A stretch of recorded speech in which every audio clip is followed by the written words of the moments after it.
conversamos o tempo todo, a gente gosta de trocas, a gente gosta bastante da construção do saber coletivo, pensar nas coisas que, de uma forma assim, dentro de uma individualização, mas pensando também como isso se reverberaria numa forma social.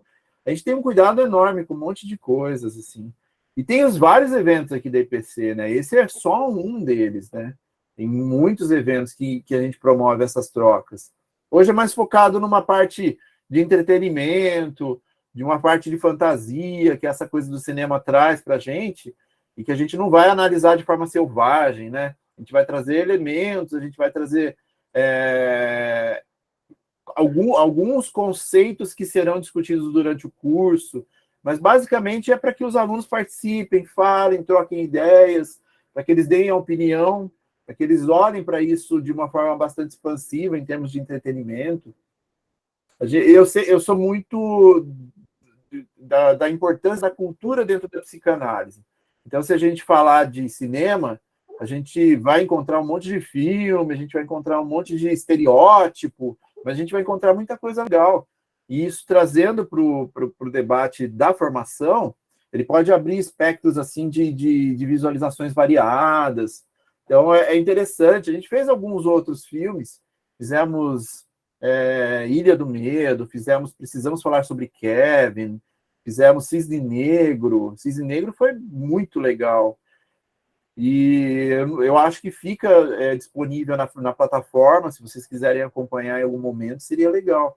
Mas acompanhar o ao vivo, que é esse que acontece a cada 2 meses, é muito interessante também. E enche, vem bastante gente. Segundona, não sei como é que tá aí com vocês, mas aqui em São Paulo começou a chover. Então. E também tá aqui para os meus lados, viu, Sandro? Aqui começou agora, que eu comecei a ver pela janela aqui. Aqui não para. Esperar mais 2 minutinhos e a gente começa, porque tem bastante coisa, 1h30. Para quem não me conhece, eu falo pra caramba, ainda mais quando o assunto é algo que me interessa, e cinema sempre me interessa. A gente estava falando de Complexo de Édipo um pouquinho atrás, da importância dele, como os autores tratam hoje em dia e tudo mais. Mas eu tenho a Viviane. Tudo bem, Viviane? Desculpa, deixei o microfone ligado. Tudo bem. A gente tem um curso aqui na IPC, que é ministrado por mim, e a gente fala sobre psicanálise e adolescência. E o Édipo é fundamental nessa discussão. Ele é super importante para que a gente possa entender esse sujeito que está sendo formatado e que ele não é mais criança, ele também não é adulto, o que ele é nesse meio disso tudo, como é que são as construções parentais dele, como é que a partir dessas construções parentais ele vai se desenvolvendo. Então, tem um espectro bastante amplo assim, de saber aqui na IPC, a gente adora fazer isso. Tem uma boa parte dos... Tem um evento da Dani, em que ela sempre traz alguém, o Café Psicanálise, ela traz alguém para falar um pouco de como a psicanálise funciona, até com outras profissões. Então, a gente já teve psiquiatras, a gente já teve psicólogos, a gente teve uma gama variada assim, de profissionais, porque a intenção é realmente enriquecer esse debate.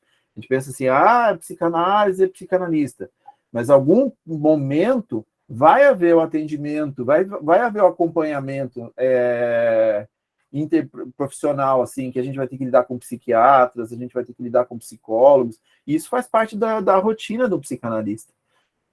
E é muito rico, as trocas com esses profissionais são muito ricos. Assim, a gente pode trabalhar de forma multidisciplinar, de uma maneira muito expansiva e olhar para o analisando de uma forma mais integrada, assim, inclusive para quem está em volta dele, o ambiente dele. Como eu lido com adolescentes, às vezes vem o pai falando que o adolescente precisa de terapia, por exemplo, ou análise, e daí, na verdade, a gente elaborando, a gente percebe que os pais também precisam estar no setting analítico. E daí todo esse ambiente ele acaba sendo transformado por causa disso, né? Mas, como eu disse, eu falo pra caramba. E Sandro? Oi, Sandro, o quanto os pais também trazem, né, as questões dos filhos adolescentes, a importância da gente também ter um pouco desse conhecimento da clínica dos adolescentes pelas questões trazidas pelos pais também, né? Da gente lidar com isso na clínica, com os pais, né? Isso é importante pra caramba, porque o que está acontecendo com o curso hoje em dia? Tem psicanalistas, tem psicólogos, tem psiquiatras, mas também tem pedagogos e tem pais que estão interessados em saber o que acontece com os próprios filhos. Porque lá eu falo um pouco de mídia, eu falo de comunicação, eu falo de outros elementos, tudo isso para organizar da melhor maneira como é que está sendo constituído esse sujeito adolescente. E o acolhimento, eu acho que já tem pessoas suficientes aqui hoje que já devem talvez estarem começando a pensar em se autorizar para ter a clínica e tal, para participar da clínica, para ter os seus próprios analisandos. A clínica ela é muito expansiva nesse aspecto de trazer vários elementos para dentro dela também. Porque às vezes a gente pensa que há uma coisa e de repente é outra, às vezes a gente pensa que existe um problema naquele lugar, mas existe também num outro lugar, e tudo isso a gente vai descobrindo com a fala do analisando, com o discurso dele, com a construção do setting analítico de forma acolhedora, ética, sem julgamentos. E assim, a gente está num momento da humanidade em que a psicanálise ela vai se tornando cada vez mais imprescindível para o que a gente está fazendo. A própria internet, as próprias redes sociais, elas estão trazendo novas formas de sofrimento que não estavam mapeadas do jeito que o saber meio tradicional conhece. Então, se a gente não se abrir também para essas vertentes tecnológicas, vamos dizer, que tem a ver com uma construção de angústia, a gente não vai acompanhar. Então, é importante demais a gente entender a psicanálise ortodoxa, a gente tem que conhecer Freud, não tem jeito. Não dá para falar de psicanálise sem passar por Freud. Mas, a partir do momento que adquire-se esse conhecimento, a gente vai evoluindo para outros momentos, outros autores, outras linhas de saber. Só que essas linhas de saber elas só vão ser adquiridas a partir da composição de saber que adquirimos com Freud.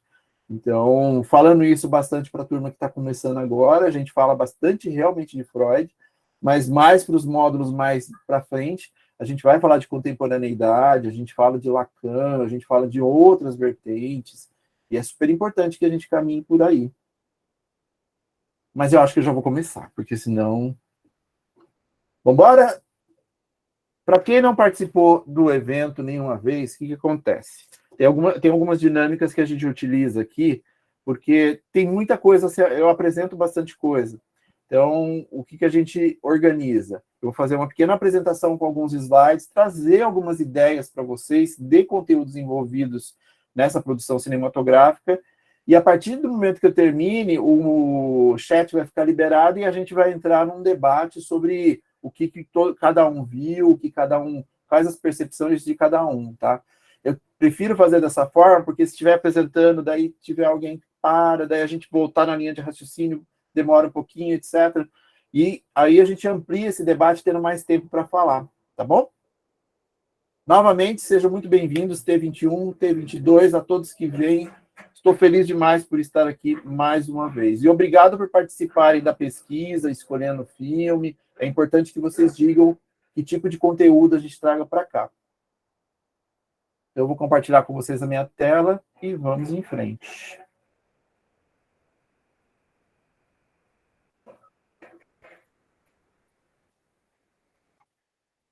Eita. 13ª edição do Luz, Câmara e Psicanálise. Sejam muito bem-vindos. A gente está falando de um filme muito novo. Ele foi lançado há poucos meses no Netflix, As Linhas Tortas de Deus. Agradeço a muitos dos analisandos dos alunos que me mandaram essa indicação de filme. Eu não conhecia. Até poderia estar em algum radar meu em algum momento, mas como é extremamente recente, quem já foi assistindo já foi me mandando. Então, muito obrigado. Sempre entre em contato com a gente se tiver algum tipo de conteúdo que vocês queiram ver por aqui, tá? É legal lembrar que essa apresentação ela contém material textual e visual segundo a minha visão. É uma visão bastante pessoal minha, tá? E o que eu acho que toda interpretação prévia, toda primeira interpretação, ela serve para uma visão ser colocada e depois a gente ampliar esse debate. E aqui é um espaço de debate, todas as perspectivas, as ideias que vocês puderem trazer sobre a obra de ficção, que é uma obra de ficção, a gente vai elaborar juntos, a gente vai construir algumas linhas de saber juntos, tá? Então fiquem à vontade, sintam-se totalmente à vontade, nós estamos juntos nessa jornada, tá? Então, iniciando, do que esse filme trata? O que é essa sinopse? Para quem, não sei, deve ter algumas pessoas que não assistiram, mas a maior parte de vocês deve ter assistido. Então, tem uma linha de raciocínio que o filme promove, e depois ele vai brincando com essa linha de raciocínio. Mas, em linhas gerais, o que acontece? Alegando sofrer de paranoia, uma detetive particular se interna em um hospital psiquiátrico para investigar a morte de um dos pacientes. Então, essa é a trama principal do filme, que ela se apresenta para nós, logo desde o início. Lembrando que esse filme é baseado num livro do final da década de 70, de um autor espanhol chamado Torquato Luna de Tena. E eu não li o livro, mas pela pesquisa que eu fiz a respeito do filme, existem algumas diferenças entre os dois. Então, se vocês gostaram muito desse filme, talvez seja recomendado que vocês leiam também o livro, porque é mais ou menos parecido, talvez seja parecido com Precisamos Falar sobre Kevin. O filme é maravilhoso, o filme é espetacular, mas ele é diferente do livro. E uma coisa uma coisa completa a outra, complementa a outra. O filme, de certa forma, complementa algumas lacunas do livro, e o livro traz muito mais informações do que foi apresentado no filme. Então, é legal sempre falar que quando esses filmes, essas dinâmicas de filmes começam a ser desenvolvidas e quando elas são baseadas em uma estrutura de literatura, é legal trazer isso para cá também, para abrir esse espaço, ampliar esse espaço de debate. E a gente tem a protagonista, né? Os filmes geralmente têm protagonistas principais, e no caso desse filme, a gente tem a Alice. Logo no início do filme, nós somos apresentados a Alice Gould de Almenara, que se interna em um sanatório para tentar investigar um pretenso assassinato. Aqui eu já começo a trazer algumas dúvidas assim sobre narrativas, para que a gente possa elaborar isso juntos no momento da discussão. Junto com uma documentação entregue, inclusive com uma autorização do marido, também trouxe uma carta lacrada e direcionada ao diretor do sanatório, Samuel Alvar, onde o médico que solicitou a internação, Dr. E. Donadio, salienta que ela é uma mulher mentirosa e que fará de tudo para sustentar suas mentiras, exaltando que ela é uma pessoa manipuladora. Então o filme já nos apresenta isso de cara. Ela já tem um pretenso diagnóstico, uma forma de lidar com isso. Olha, estou indicando que ela se interne aí, mas vocês têm que tomar cuidado com isso, porque ela tem esse tipo de comportamento. No desenrolar da trama, nós vamos elaborando e entendendo melhor que durante a investigação da Alice, porque é colocado que talvez ela seja realmente uma investigadora, em alguns momentos coloca-se como se ela realmente tivesse uma patologia. Então o filme, muito mais do que outros filmes que eu vi, ele brinca muito com essa linha tênue de, caramba, a gente está indo por essa linha de raciocínio, então vamos voltar para essa outra linha de raciocínio. Quando você está nessa outra linha de raciocínio, vamos voltar mais um pouco para cá. Ele fica jogando uma série de pistas e possíveis acontecimentos e informações, fazendo com que a gente mude de opinião na maior parte do tempo, e sem saber muito bem como proceder em relação a isso. Então, durante essa sua investigação, a Alice encontra contratempos e sente-se impedida pelo próprio diretor a ir adiante, inclusive imaginando que há outras coisas a serem descobertas. Então, a gente percebe que essa estrutura de manipulação que foi colocada no começo permeia toda a estrutura narrativa, o fio principal do filme, em que ela consegue colocar um livro para dentro do quarto dela, ela consegue conversar melhor com alguns outros pacientes que estão ali, ela consegue, de muitas maneiras, colocar pequenas informações nos psiquiatras que a estão atendendo, ela consegue até trazer algumas linhas de dúvida a respeito do que os próprios psiquiatras pensam. Agora, o filme traz isso de uma maneira bastante clara. Será ela essa pessoa patológica ou será ela uma pessoa que não tem nenhum problema com a saúde mental, mas que realmente está ali investigando algo que pode realmente trazer alguma leitura a respeito daquilo. Em algum momento do filme, há a percepção de que as reviravoltas são promovidas pela própria Alice. Então, eu não sei se vocês perceberam desse jeito também, mas teve alguns momentos que eu pensei assim, nossa, ela é tão manipuladora, ela é tão organizada na linha de raciocínio dela de cobrir as próprias mentiras com mais mentiras, que parece que ela dita toda a narrativa do filme o tempo todo, inclusive para quem está em volta dela, dos outros personagens. Então, acho que o filme tem um mérito muito grande de fazer a gente ficar meio imerso nessa dúvida, nessa construção de que, caramba, para qual caminho isso está indo? A ponto de deixar isso até meio incômodo dentro do processo. Deixando claro que a carta enviada pelo médico anterior previamente fazia sentido, ou não. Então, pensando no que foi dito lá inicialmente, de que ela não é uma pessoa que manipulava e mentia o tempo todo para obter o que ela quisesse em direção aos próprios objetivos, será que ela realmente passou por esse processo? Ou será que ela realmente estava falando a verdade?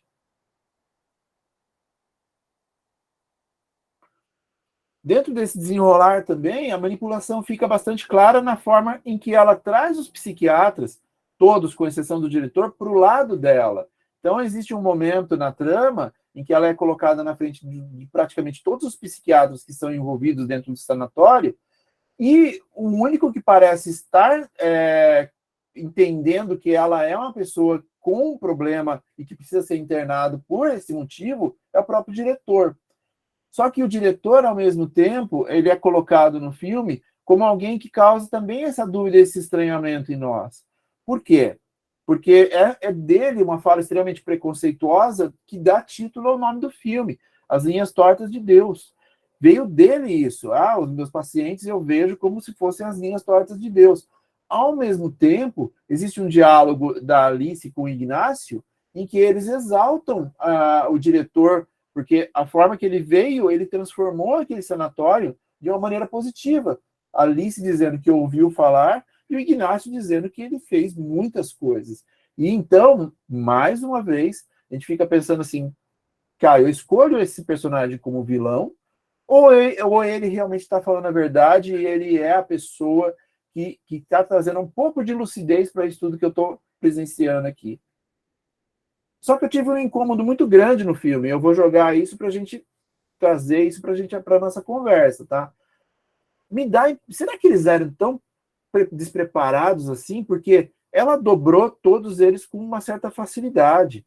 E são psiquiatras, e são pessoas formadas, e são pessoas que, teoricamente, com exceção, mesmo os mais inexperientes, eles ainda assim eram psiquiatras que passaram por uma formação extensa de medicina, de psiquiatria, de residência e tudo mais. Isso me incomodou um pouco, porque me pareceu que ela tinha um poder quase extrasensorial de ludibriar as pessoas com a fala, ou então de colocar a verdade de uma maneira tão plausível a ponto de eles entenderem isso como uma realidade. E o incômodo 2 é, mesmo com tantos profissionais, não houve uma organização de tratamento. A gente em nenhum momento viu eles discutindo sobre o caso. Em alguns pontos tem até eles falando, isso, ela tem isso, tá. Mas não foi se organizado uma estrutura de tratamento. A partir desse momento, a gente vai por esse caminho. A não ser a visão do próprio diretor, que não foi seguida. Ele meio que delimitou e falou, nós vamos tratar essa paciente dessa forma. Só que conforme as coisas foram escalando, conforme as coisas foram se desenvolvendo, os próprios psiquiatras meio que colocaram em xeque essa visão do diretor.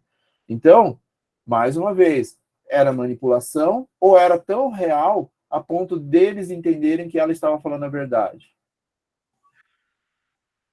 Sandro, saiu sua compartilhamento de tela. Era isso Saiu. mesmo. Mentira! Peraí, pessoal, essas coisas acontecem. Isso que ela falou é real, Sandra. Saiu mesmo. Retomar a apresentação. Foi algo daqui, não foi daí.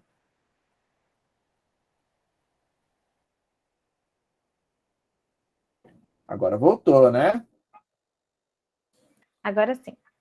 Muito obrigado. Nada. Dentro desse desenrolar da trama, e conforme a investigação se desenrola, organizam-se outras tramas paralelas e são apresentados personagens que podem ou não, e esse ou não eu vou usar praticamente o dia todo aqui, a noite, o desenvolvimento da apresentação toda, porque nada é real e tudo é real, o caminho é esse, o caminho é aqui. Então, outras tramas que podem ser importantes ou não, que tem a ver com o propósito inicial de Alice. Então, será que toda essa construção narrativa paralela, em que ela quer observar os outros personagens, que ela quer olhar os outros pacientes, que ela quer investigar mesmo, será que elas têm alguma relevância dentro da busca que ela está desenvolvendo na trama? Por exemplo, nós temos o doutor, a gente já falou um pouquinho sobre ele aqui, o doutor Samuel.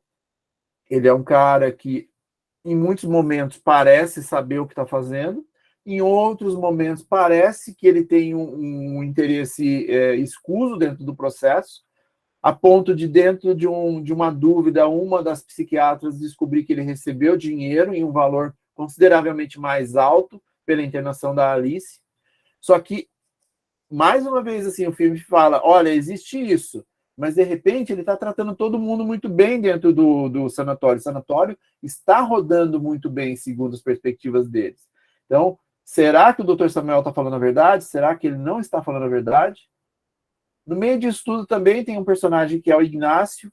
Ele se aproxima da Alice, ele é um personagem que diz que está lá por uma vontade própria, ele se internou dentro do sanatório, e depois a gente vai descobrir que ele tem uma patologia também. A gente vai falar sobre essa patologia daqui a pouquinho, mas que se tornou importante para a trama, porque ou ele foi extremamente ludibriado pela visão manipuladora da Alice, ou ele realmente acreditou que aquilo pudesse se tornar algo que traria algum tipo de mudança dentro da perspectiva do sanatório.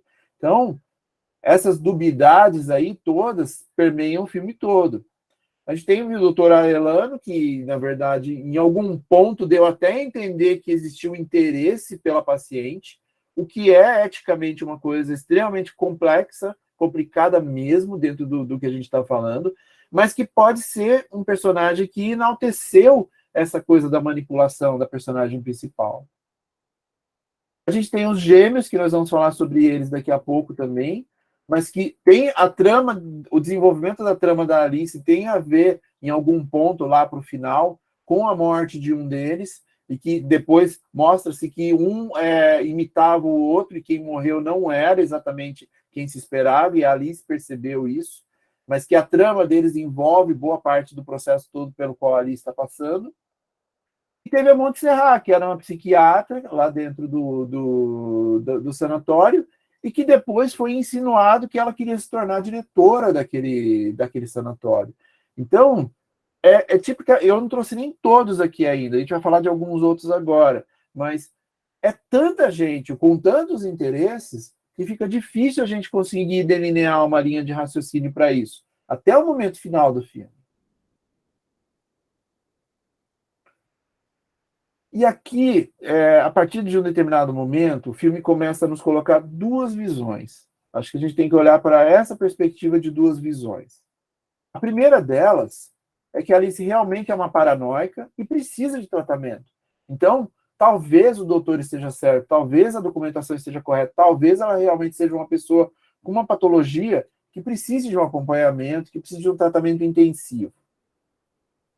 E se a gente for falar de paranoia, de uma maneira bem simplista, é um pensamento delirante, embora lúcido, internamente lógico e sistemático, que visa esconder algo. Então, a paranoia, ela passa por esse ponto no aspecto clínico dela.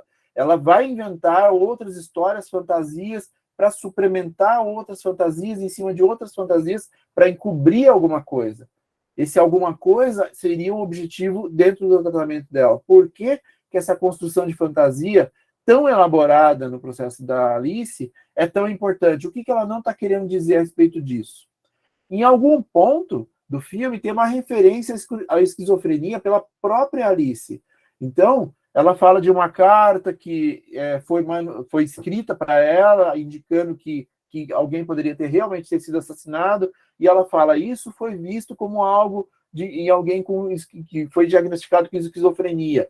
Dentro desse processo todo, toda essa elaboração da ausência de si que a paranoia traz e da construção de fantasias, passa também pelo momento da esquizofrenia. Então, será que a Alice, ela realmente é uma pessoa que precisa de um acompanhamento? E daí o filme nos dá uma segunda visão, é de que talvez haja um acordo entre 3 homens, talvez mais, para ficar com o dinheiro dela e a internam, que envolve o marido dela, que envolve o doutor, o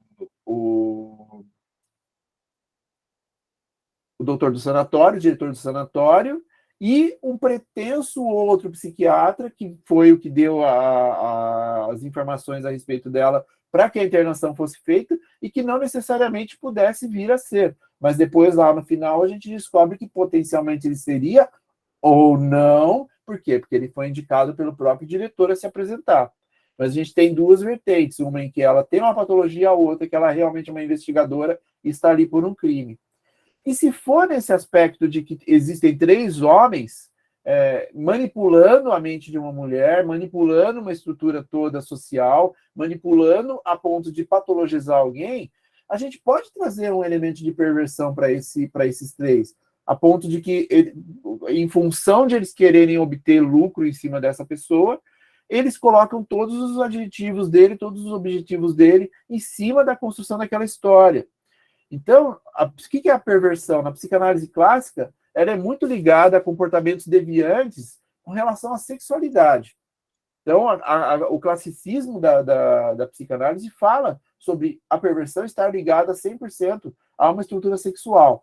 Mas, hoje em dia, depois de tanto tempo, já existe uma forma de repensar esse conceito. Ele poderia ser ampliado para aspectos comportamentais dentro dessa dinâmica. Então, não apenas ligado a uma estrutura sexual primariamente colocada, mas pode, por exemplo, a maneira de 3 pessoas elaborarem isso para ela, em alguns aspectos comportamentais e sociais, alguns autores acreditam que pode ter um aspecto perversivo ali dentro do que está sendo feito. Então, são 2 versões muito bem organizadas dentro de direcionar a gente para essas linhas de raciocínio. Entretanto, em nenhuma das situações são fornecidas informações sobre a vida pregressa desses personagens.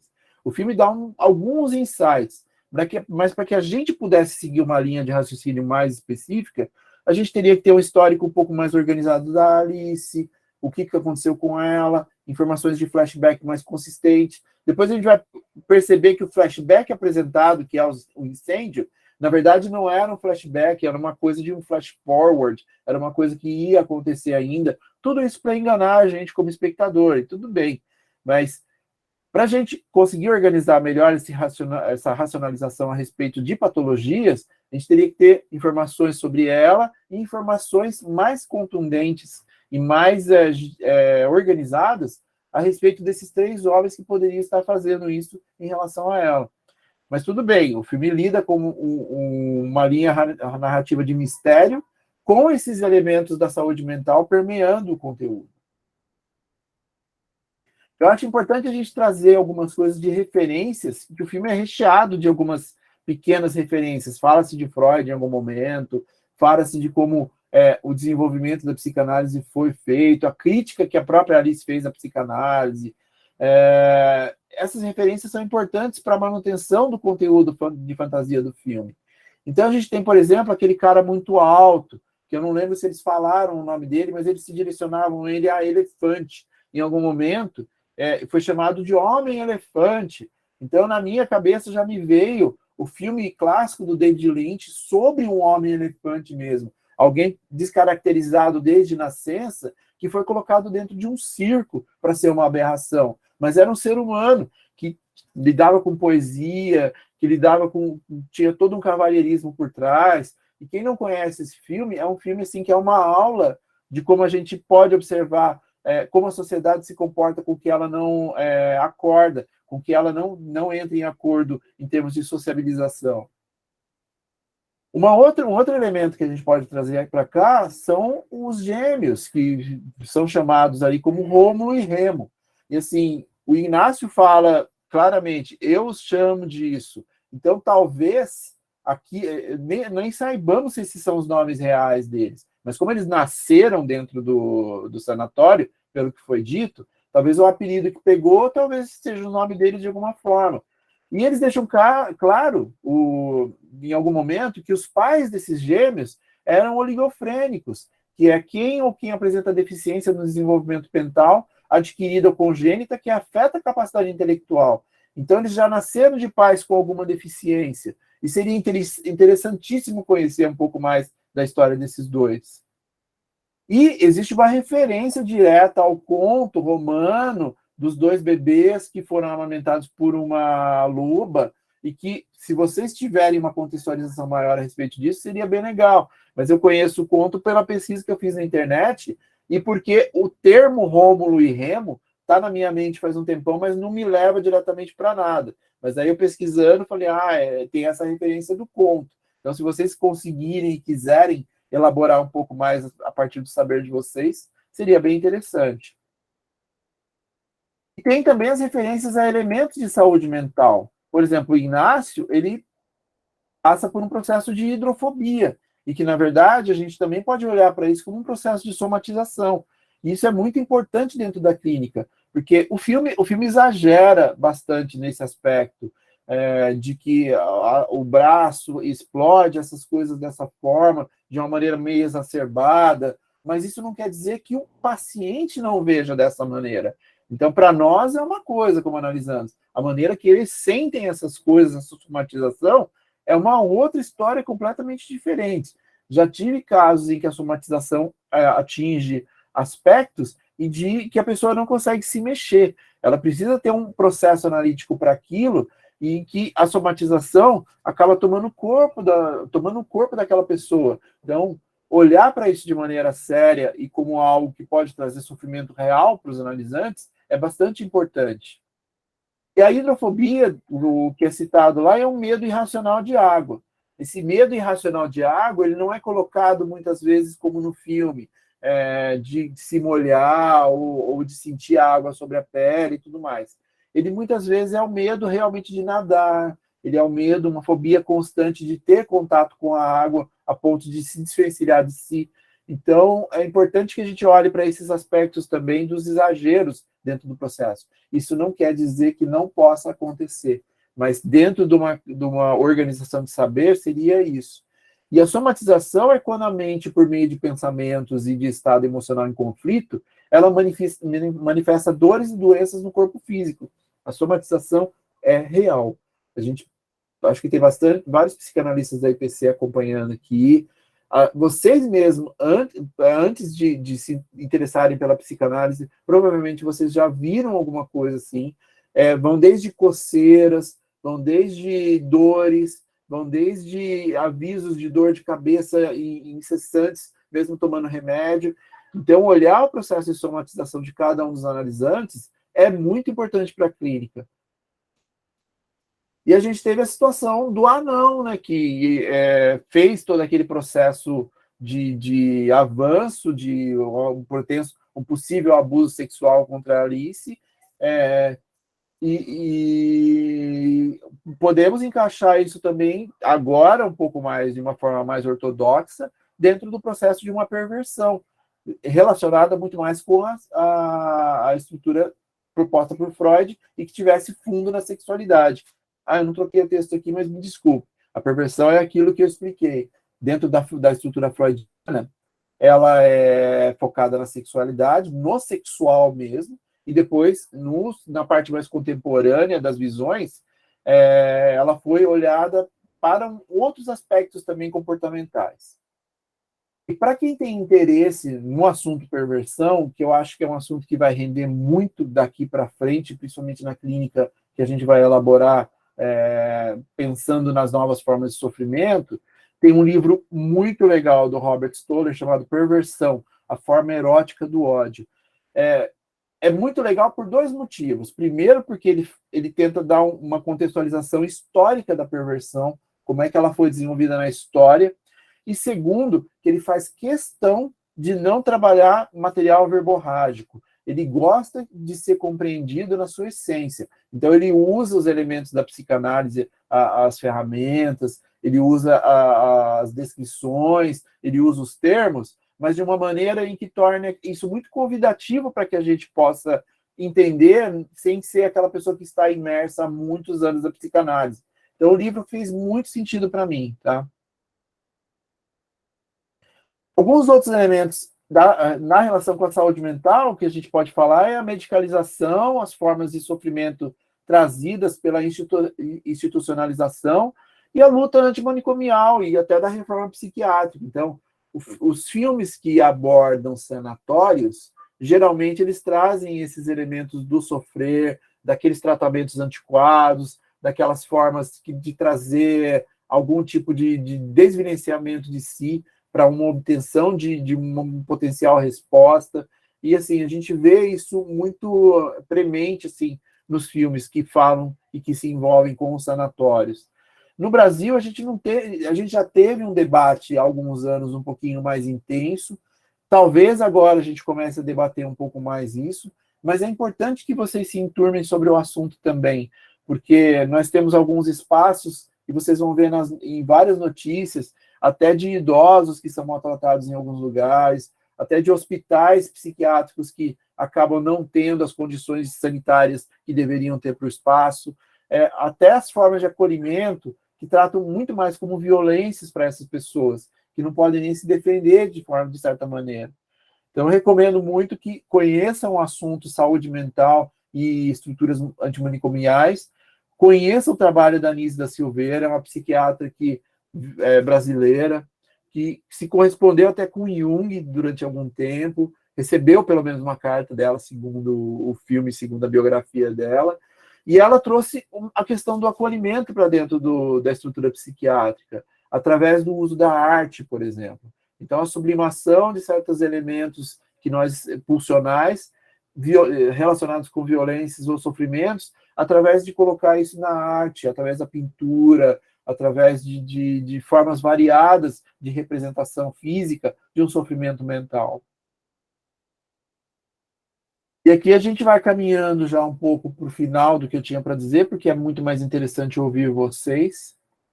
E essa brincadeira que o filme traz de, olha, vai por esse caminho, agora vai por outro, agora vai por outro, essa brincadeira com o nosso imaginário, ele vai até a última cena. A última cena nos deixa já impactados com, talvez uma linha uma decisão tenha sido tomada por nós até essa última cena. Porque a frase do doutor, será doutor? Será que ele é? Em que confusão se meteu agora, Alice? E assim, é uma reincidência da Alice, em termos de estar em outro lugar, ou é uma armação entre três homens? A gente ficou com isso até o último diálogo do filme. E agora eu passo para vocês. Por quê? Porque a visão de vocês é muito mais importante dentro desse processo. A gente está aqui para debater, esses foram alguns elementos que eu encontrei dentro do filme, mas é muito legal a gente fazer as trocas. E a quebra da quarta parede no cinema é a inclusão do público. Vocês perceberam que a Alice olhou para a câmera? É a última cena de todas. Ela simplesmente vira e olha para a câmera. Ela está chamando o espectador para aquilo. É para nós decidirmos o que aconteceu. Vamos trocar um pouco? Uma última coisa antes de eu fechar a apresentação. Para quem tem interesse nos conteúdos dos filmes, eu indico demais o filme da Anísia da Silveira, O Coração da Loucura. Assistam Bicho de Sete Cabeças. É um filme fantástico sobre instituições e sobre psiquiatria. E assim, se vocês gostaram desse filme e vocês não viram Ilha do Medo, eu sugiro muito que vocês vejam Ilha do Medo. Vamos lá. Obrigado pela presença de todos. Ufa!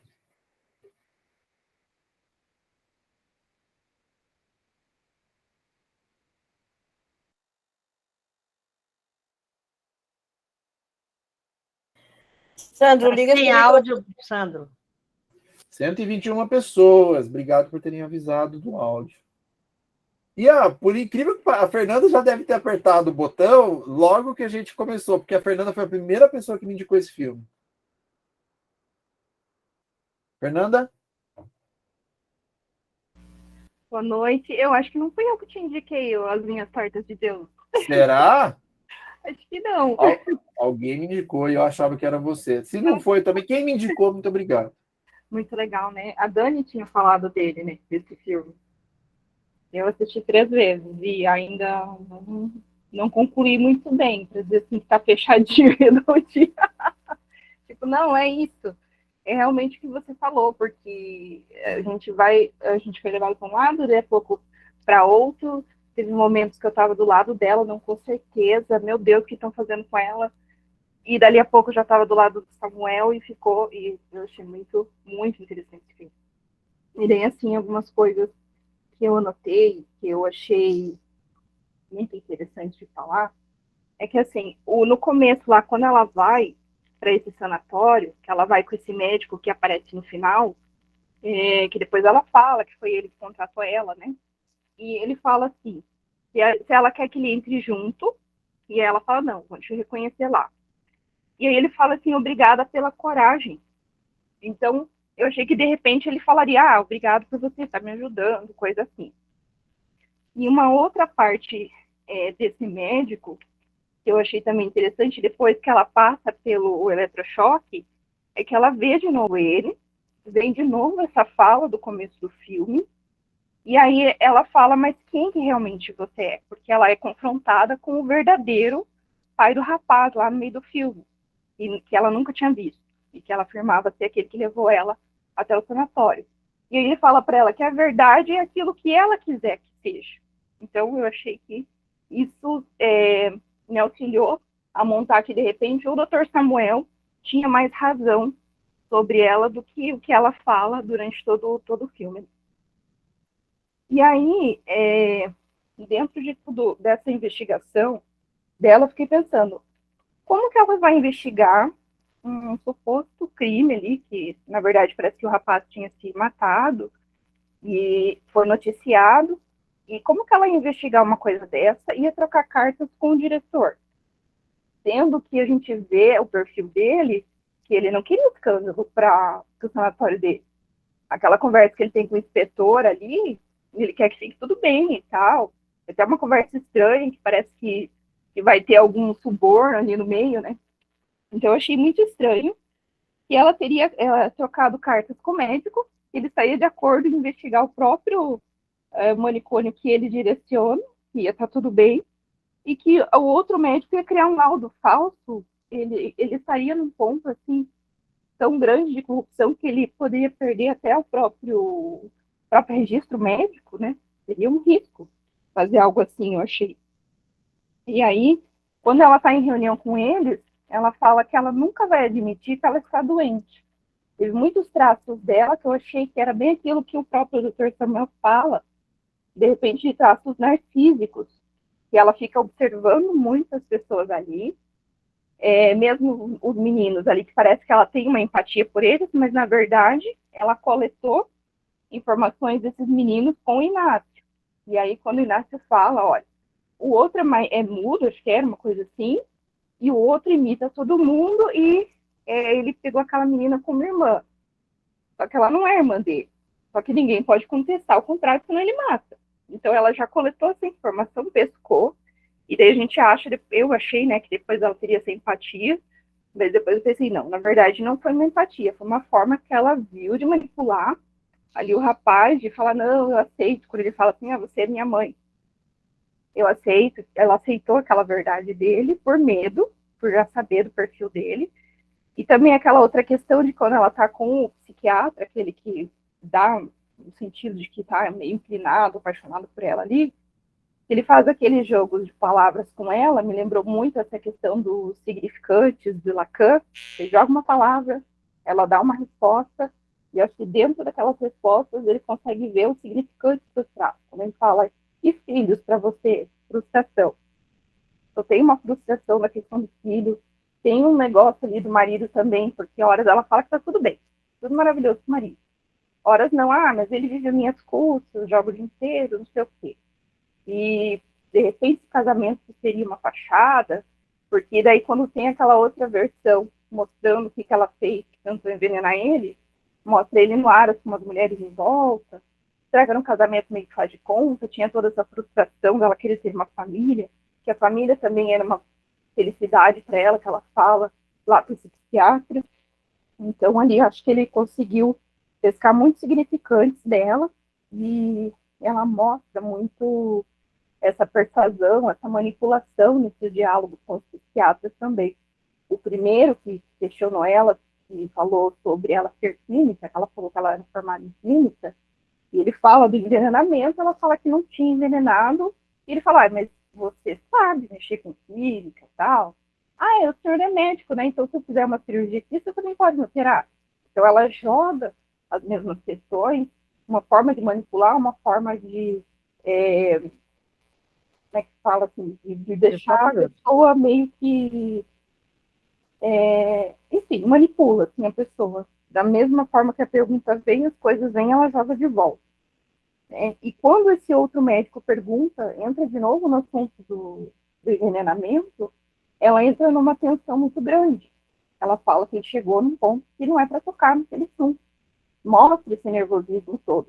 E aí eu fiquei pensando, será que foi tudo aquilo mesmo? Então, de repente, ela tentou que aquele casamento era frustrante, tentou envenenar o marido, pela questão do dinheiro, que daí também pode ter tudo isso, quero ficar com esse dinheiro, não quero escândalo, vou enfiar essa mulher na clínica, teve esse contato com o médico, que era o psiquiatra, e ele que diagnosticou ela, e colocou ela lá, e de repente ele pagou sim um valor exorbitante pro diretor para que ela fique aí, não me incomode, e eu vou sumir no mundo com o dinheiro dela.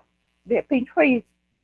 E aí, em meio a toda essa situação dela, e esse médico que ela achava que ia fazer uma investigação, eu acho que não, de repente ela era uma paciente dele, de repente, e aí ela estava indo para essa situação do sanatório, e ela viu essa situação que mostra ela vendo o que aconteceu na televisão desse rapaz, e ela criou essa fantasia toda de que tinha que investigar aquele crime. Até o médico que vai lá e vê que na casa dela realmente ela era uma investigadora de verdade. Então, eu acho que ela criou toda essa fantasia. Eu acho que o bilhete foi ela que escreveu, ela que fez aquele você assassino, não sei o quê, meio que montou umas peças tipo Sherlock Holmes para começar a investigar. E todas as coisas que vão acontecendo, aqueles flashbacks que acontecem no filme, até teve uns momentos que eu me perdi no começo, eu achei que era flashback a ver com o que aconteceu com o primeiro rapaz, e não com a realidade com a Alicia estava lá. Então, tudo que foi acontecendo na clínica, eu fui vendo que foi ela que foi causando toda aquela confusão, toda aquela manipulação, que ela conseguiu manipular todos os pacientes para ficar ao lado dela, ajudar ela a pôr fogo lá naquele ateliê dele.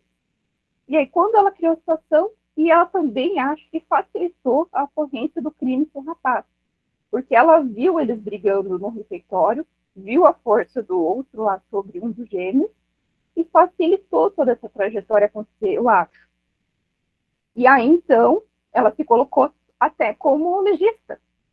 Ela foi lá ver o corpo. Então, é muito assim, às vezes o narcisista tem muito disso, né? Ele é tão bom em tudo, né? Melhor em tudo, ele se acha melhor em tudo do que os outros, então. Ela investiga, ela vai lá, ela sabe ver como que está um corpo, ela sabe isso, sabe aquilo, e ela criou toda essa teia de manipulação ali, e ela criou a fantasia real, ela fantasiou e foi investigar aquilo que ela fantasiou, criou tudo para que acontecesse isso ali. Ela fala, estão vendo a verdade? Estou investigando casos, assim, eu sou realmente uma investigadora. E o final foi o médico chegar e falar, o que aconteceu então, dona Alice? O que foi dessa?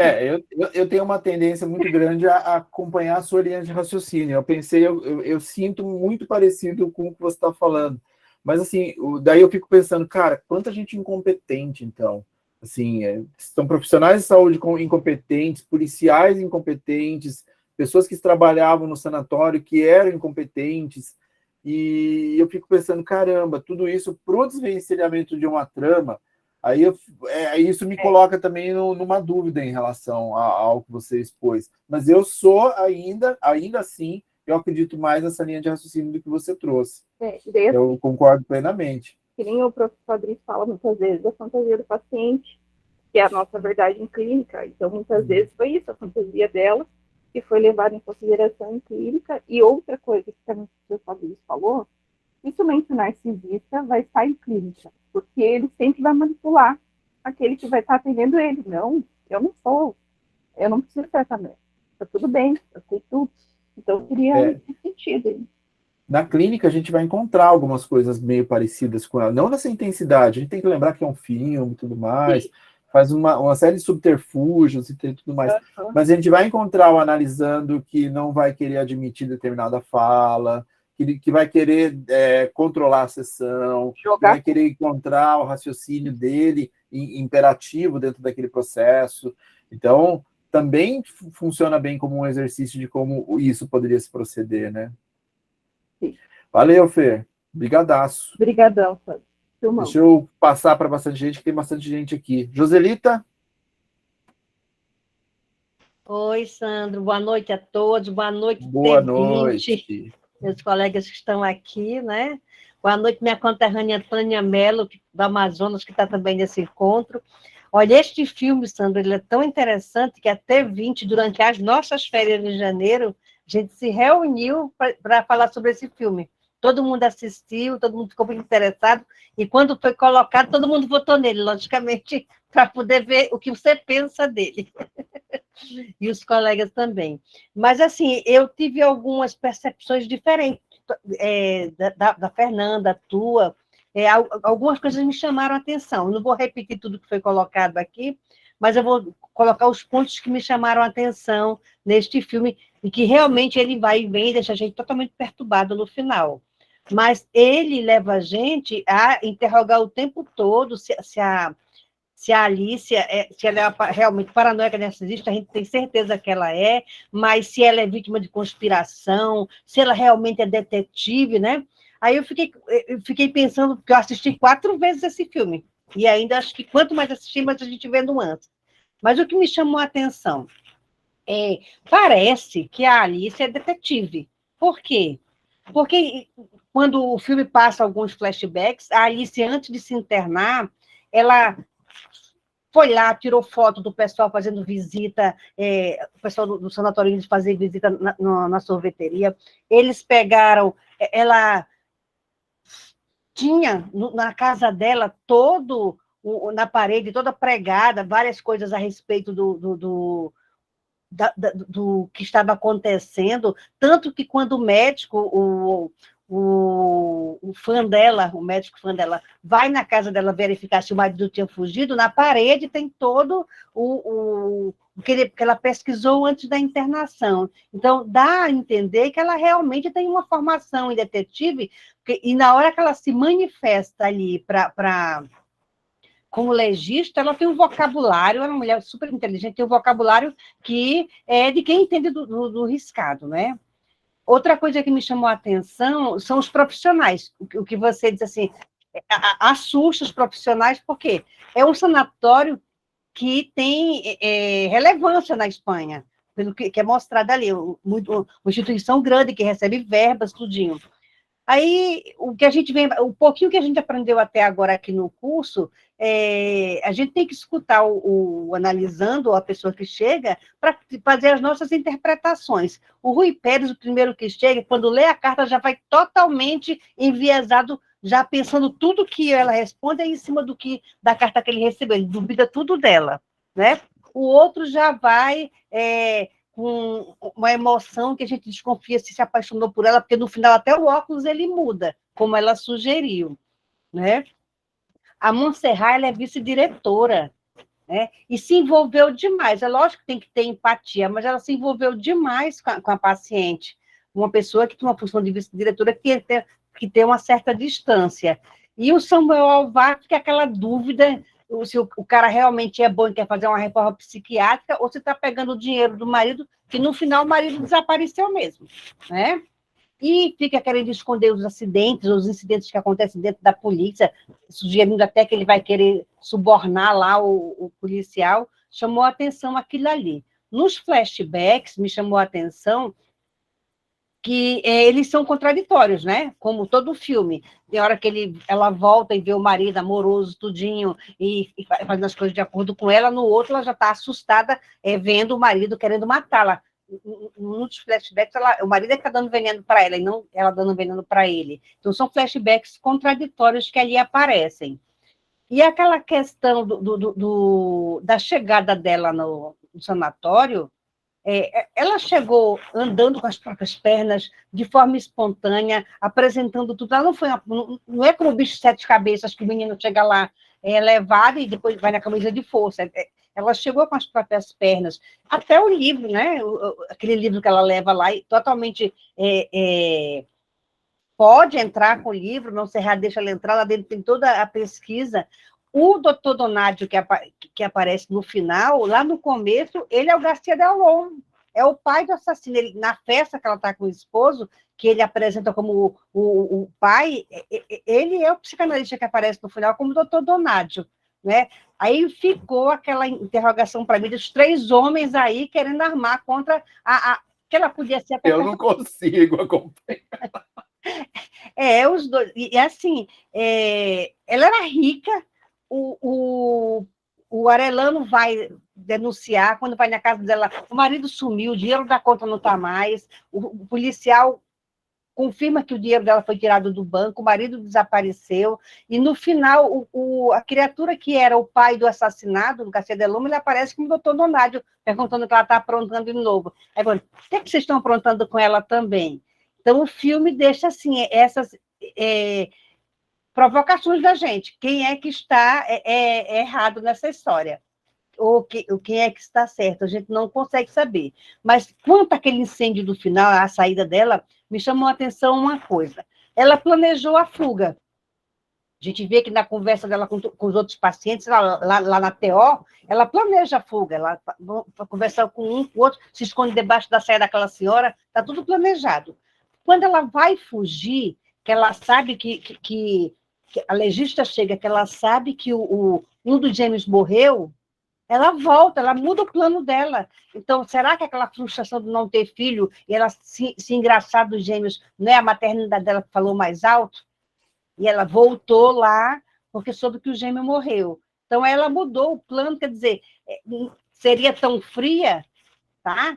E eu acho que ela enfrentou a situação. Depois que descobriu que ela não era legista, ela contou para o cara lá, olha, eu não sou legista, mas sou detetive, e aconteceu isso. Então, é um filme que deixa a gente, que instiga todo mundo para essas duas vertentes. Mas as coisas que me chamaram a atenção foi isso. Ah, legal, Joselita. O que me vem assim na cabeça, assim, você complementou várias coisas que a Fernanda trouxe, mas o que me vem na cabeça de verdade, como alguém que assiste o filme um pouco demais até, eu fico pensando assim, se ela não era paranoica, e ela tacou fogo no hospital e abateu uma legista e se passou por não sei o quê, blá, blá, blá, blá. Sabe, será que ela estaria tão calma lá naquele julgamento, entre aspas? E se ela for paranoica, será que os profissionais ali envolvidos já não teriam identificado alguma coisa que, sabe, organizasse desse jeito? Mas eu acho que o filme tem essa coisa de, olha, eu me dou bem com meu marido. Não, eu não me dou bem com meu marido. Olha, eu sou detetive. Não, eu não sou detetive. E brinca com a gente o tempo todo a respeito disso. E eu insisto, assim, aquela última cena dela olhando para a câmera é meio assim, se vira aí. Reúnam-se aí com vocês e determinem aí onde está o óleo total, onde a gente vai encontrar isso. Obrigado por ter contribuído, Joselita. Deixa eu passar para o pessoal, que tem bastante gente. Wilson? Cadê o Wilson? Aê! Assim, Vamos lá, Wilson, direto ao ponto, Wilson. Oi? Vamos direto ao ponto. Eu assisti o filme pela primeira vez, né? Eu achei um filme, assim, uma loucura total. Deixa a gente, assim, desnorteado na questão desse filme. E o que me deixou, assim, mais dentro desse filme, porque, assim, foi 3 pontos que eu não vou falar muito, não, porque, assim, é a primeira vez que a gente assiste, não dá para pegar muito o contexto da coisa. Mas foi justamente na questão do seguinte,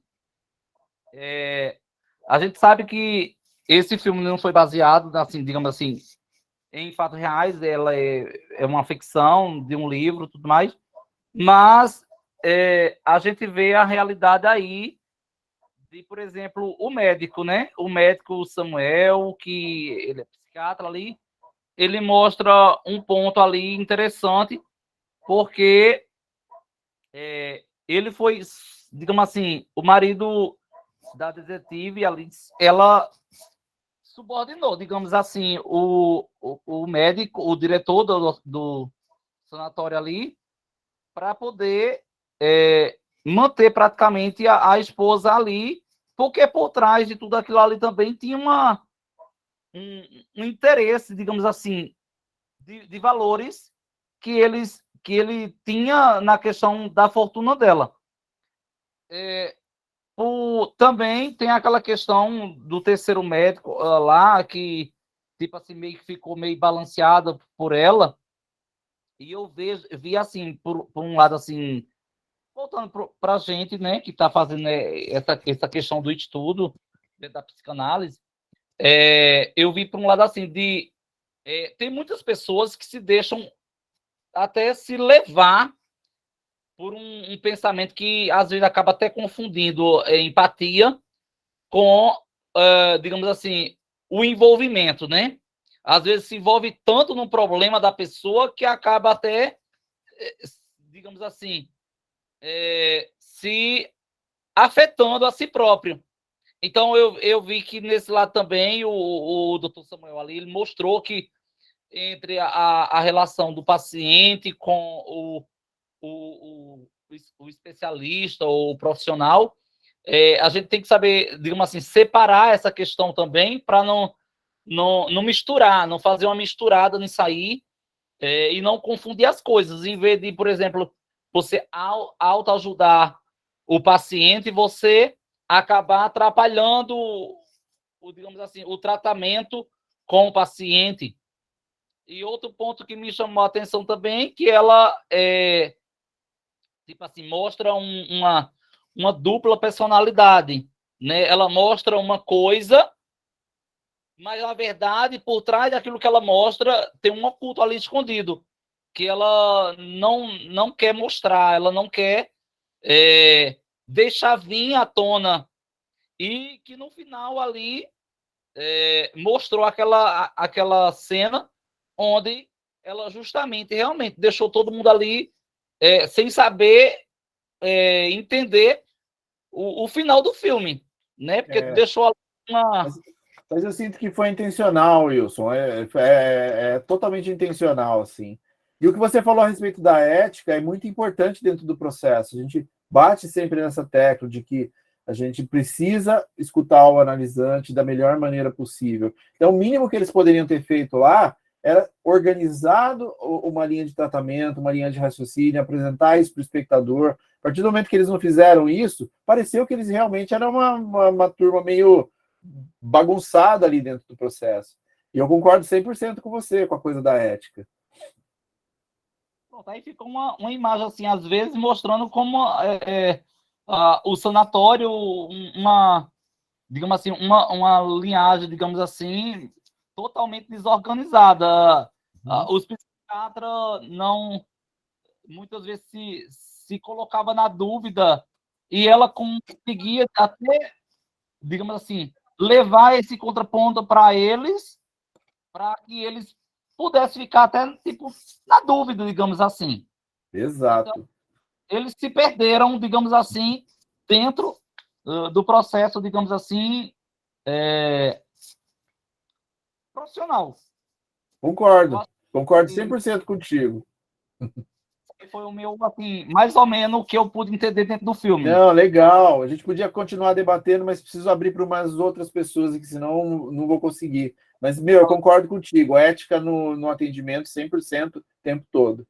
Valeu, Wilson. Valeu. Marisa? Olá, boa noite. Boa noite. Olha, eu vou para um caminho que os dois lados estão certos. Eu acho que ela é paranoica e que ela levou o golpe do marido. Porque acho que foi um manejo do marido poder levá-la para o sanatório, foi armar toda essa situação. Porque se ele não tivesse armado uma situação, ela não teria um recorte de jornal. Da onde ela tirou? Ela tinha um recorte de jornal, ela sabia exatamente o que estava na carta que o médico mandou entregar no hospital. Ela leu todinho, né? Naquele momento que eles fazem, que eles sentam lá, ela começa a falar tudo que estava escrito na carta. Então, assim, deixa a gente um pouco confuso. Realmente ela armou a situação para estar ali dentro. Só que depois, quando a gente vai vendo o desenrolar, dá a entender que ela sofre de uma paranoia, né? Que também não é estranho ela ter um livro que ela está estudando o que é a paranoia, né? Achei isso muito estranho, né? Para dizer assim, ela não é doente. Então, ela estava estudando para poder estar ali. Então, acho que foi algo assim, não era sujeitamento que teve na aula de Lacan, que a pessoa, fugiu a palavra, assujeitamento de si, um negócio assim, Tudo que bem, a pessoa vamos lá. Tá indo bem, coloca para Marisa. ela que ela é aquilo e ela acredita. Então, eu acho que eles armaram um teatro para ela acreditou naquilo, entrou naquela convicção e ficou naquela paranoia dela. Porque, assim, algumas coisas que ela fez, dá a entender que ela é meio paranoica. Colocar fogo. Se ela fosse tão inocente assim, jamais ela colocaria fogo no orfanato ou no sanatório. Né? É uma visão muito legal. Mas aí, assim, como que se explicaria o cara ter sumido com o dinheiro dela? Então, mas acho que teria que assistir o filme novamente, meio que com a visão que você trouxe, assim. Não discordo, mas eu acho que precisava ver mais uma vez, assim. É difícil, né? Fazer as conexões aí. É bem complexo esse filme, porque eu assisti umas 2 vezes, e na primeira vez que eu assisti, eu jurava que ela era inocente. Até o final, que ela olha com aquela cara triste, agora me descobriram. Quando aquele falso médico chega, me descobriram. Mas depois você pode ter um outro olhar pelaquela visão, tipo assim, ele era tudo que eu tenho, e agora fala que ele trouxe, ele vai me condenar novamente, porque eles estão juntos. Porque ela cita ali o médico, ela cita uma outra pessoa, e o marido e o diretor, só que a outra pessoa que ela cita, ela não existe, que é a mesma pessoa do médico e o pai do menino, suposto falecido. Honestamente, eu vou jogar essa para vocês. Divirtam-se com o que a Marisa trouxe. Vai mastigar durante o tempo aí. Nossa, Marisa foi sensacional, adorei. Marisa abriu um olhar aqui, 360 graus. Obrigado, Marisa. Imagina. Henrique, vamos lá? Oi. Aí. É um filme espanhol. No contexto, ele está na década de 70. Então, nós temos que lembrar isso porque é bem importante. Só vou fazer um conto de um professor meu que foi psiquiatra de medicina forense, e ele fez um pequeno conto referente a sanatório. E era um interno que está assim no muro do sanatório olhando para fora, e aí o diretor ele sai com seu carro, e quando um carro fura as rodas, e o diretor tinha que trocar, não? Trocar o pneu. Aí ele começa a trocar, e quando vai tirar as porcas, ele vê que as porcas começam a rodar e caem no bueiro, as 4. Ele diz, não sei o que vou fazer. E o interno que está em cima do muro diz, não fique desesperado, porque você não tira uma porca de cada pneu e aí coloca essas 3 porcas nesse pneu, e aí você pode ir até ao próximo posto de serviço e compra, e aí continua, não tem problema. E aí o diretor vai, olha e diz, nossa, você, com uma pessoa tão inteligente, como é que você está aqui? E a pessoa responde, louco sim, burro não. E é isso que acontece, que nós temos, às vezes, muitos preconceitos e pensamos que a pessoa que tem um déficit e tem algum problema mental, ela é burra, e não é assim.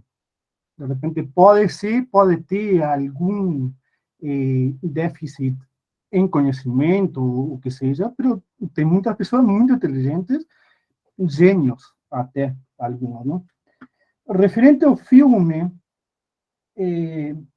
técnicas, práticas, abusos e o perigo que isso pode trazer, não? Tanto, não somente na tela, sino no mundo real. E aí eu coloquei diagnósticos preconcebidos e certezas. Então, nós, quantas certezas temos e quantos diagnósticos preconcebidos temos? E na zona de conforto também, não? Porque pode acontecer com nós e com outras profissões. Nós tanto tratamos uma determinada patologia e pensamos que isso vai ser sempre assim. De repente vem outro tipo de caso que difere um pouco e aí já engana nosso conhecimento e nós não chegamos com como encarar isso, não? Não sei se me compreendem aí. Isso, então, um filme bem inteligente, espanhol, filmes argentinos também tem esse viés bastante. E outro último que quero aportar é que vocês pensam que isso mala praxis, má práticas também, ou abusos, era coisa do passado e acontecia em Marte, em outros planetas, em outro lugar. Não sei se é o canal do Peninha, que é Buenas Ideias, aí eu escutei. O último caso de abuso severo em sanatório foi, lamentavelmente, aqui na América do Sul e no Brasil. E foi um sanatório, eu acho que era em Minas Gerais, que foi desde a década do período da ditadura militar e foi fechado recém na década de 90, porque aí vieram a OEA, Comissão de Direitos Humanos, e aí fechou, porque realmente era... E o que eles faziam? Eles faziam pessoas que não queriam na sociedade, muitos políticos diziam que a pessoa estava mal, tinha algum problema mental, passavam por médicos psiquiatras que estavam ali, que ali estavam, e os psiquiatras diziam que sim, que ele estava mal, internavam, e a pessoa não tinha nenhum problema. Até a década de 90, ontem, faz uma hora isso. Então, na verdade, esse caso de Minas, tem um livro da Daniela Arbex chamado Holocausto Brasileiro, que conta tudo isso que aconteceu. Tem um documentário também sobre isso. E ele é muito importante porque a gente está falando aqui, realmente. Concordo 100% contigo. Sim, o único que eu digo é que nós vemos como que é um longa-metragem, como que é um filme que está muito longe e acontece isso sempre. Então não vou querer dar spoiler, porque de repente aqui deram muitos spoilers. E tem pessoas que capaz que querem ver o filme, mas um filme que vale a pena. E eu fui um dos primeiros que recomendei o filme. Ah, então o Henrique foi uma dessas pessoas. Ó. Obrigado, Henrique. Seria esse meu aporte. Um abraço, brigadão. Laís, vamos lá? Eu vou parar na Adriana, tá? Oi, boa noite. Gente, eu tô com uma voz muito ruim, desculpa aí, tô muito gripada. Mas vamos lá, uma coisa que apareceu para mim, assim, que não foi falado ainda, eu vi, assim, um complexo de Édipo bem forte, assim, em relação a protagonista e os dois meninos lá, tanto que um dos meninos mata, né, o anãozinho, porque ele queria que ela fosse a mãe, né, bem aquela contexto de piano lá do filho matar o pai, né, para ficar com a mãe, ali, então, acho que com certeza ela tem as patologias ali, eu não tenho dúvida nenhuma, fico do lado do psiquiatra ainda. Tá, mas se não é uma referência muito legal que você trouxe. Acho muito importante isso que você trouxe, legal mesmo. Isso complementa bastante do que a gente estava falando antes, em termos de pode não ser exatamente aquilo, mas subjetivamente, talvez o diretor quisesse fazer uma alusão a isso. Muito legal, Laís. E eu continuo ficando do lado do diretor, e que ela tem, sim, as patologias ali, e ela manipula, né, com uma destreza muito boa ali, mas ele é o único que em nenhum momento teve dúvida do diagnóstico ali, mesmo vindo já para ele, né, com certeza de um nome que ele devia conhecer, não teve dúvidas nenhuma, né, em relação aos outros, que eram mais inexperientes, no caso ali, né, pareciam ser mais novos, caíram no conto ali dela, e eu acho que é mais por aí. Mas é só isso mesmo, obrigada. Nossa, obrigado pra caramba por ter contribuído com essa informação. Acho que é o que eu disse, enriquece um pouco mais a história dos gêmeos, pelo menos. Eu acho legal desse contexto, assim, de deixar os personagens mais relevantes. Obrigado mesmo. Juliana? Boa noite, pessoal. Boa noite. Então, Alice, né? Coloquei aqui alguns pontos que já foi dito aí, mas complementando aqui com a minha visão. Eu acho que ela tem um misto de tudo. Narcisista, manipuladora compulsiva. Ela manipula do começo ao fim desse filme.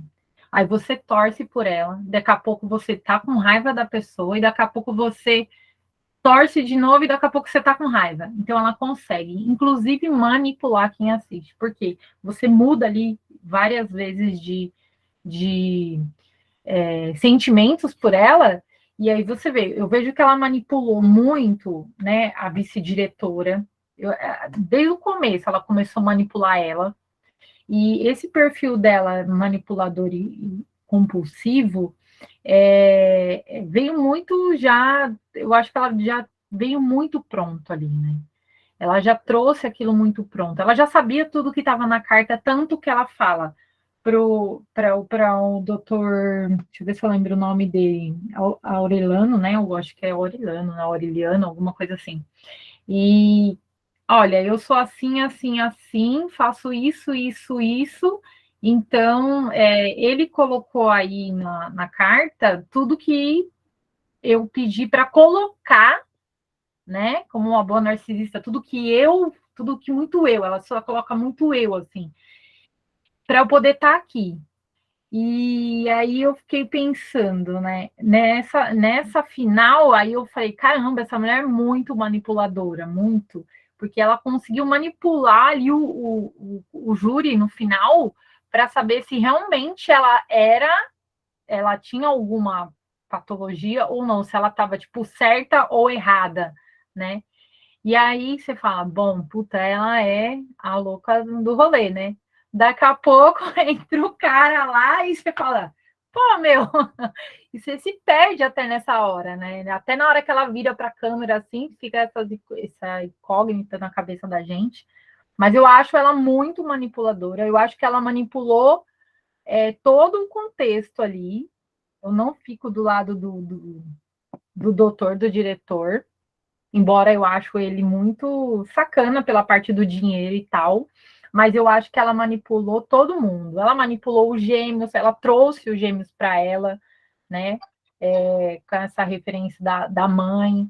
Ela manipulou o Inácio, né? Ela percebeu a fragilidade do Inácio e ela manipulava em relação a ele também, para trazer essas informações, né? Porque ele também ele transitava ali no sanatório entre um e outro, mas a amizade mesmo ele tinha com ela, né?